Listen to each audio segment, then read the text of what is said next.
একটি ছোট গ্রামের মধ্যে বাস করত এক পরিশ্রমী কৃষক। তার নাম ছিল রাহিম। প্রতিদিন ভোরে উঠে সে নিজের ফসলের যত্ন নিত, কিন্তু সেই বছর বৃষ্টি হলো খুবই কম। ধীরে ধীরে তার সব ফসল শুকিয়ে যেতে লাগলো, আর রাহিম ভেঙে পড়ল দুশ্চিন্তায়। একদিন হঠাৎ একটি ছোট্ট কাঠবিড়ালি এসে তার সামনে দাঁড়ালো। কাঠবিড়ালিটি যেন কিছু বলতে চাইছিল। সে বারবার পাহাড়ের দিকে ইশারা করছিল। কৌতূহলী হয়ে রাহিম সেই পথেই রওনা দিল। পাহাড়ের পাদদেশে পৌঁছে সে অবাক হয়ে গেল। সেখানে বয়ে চলেছে এক মিষ্টি পানির ঝর্ণা।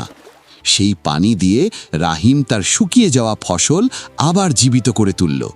কৃতজ্ঞ হয়ে রাহিম ঝর্ণার পাশে অনেক ফলের গাছ লাগালো। সময়ের সাথে সাথে সেখানে গড়ে উঠল একটি ছোট্ট সবুজ জঙ্গল। কাঠবিড়ালিটি তার পরিবার নিয়ে সেখানে বসবাস শুরু করল, আর রাহিম আর সেই ছোট্ট প্রাণীর বন্ধুত্ব পুরো গ্রামের জন্য হয়ে উঠল এক অনন্য উদাহরণ।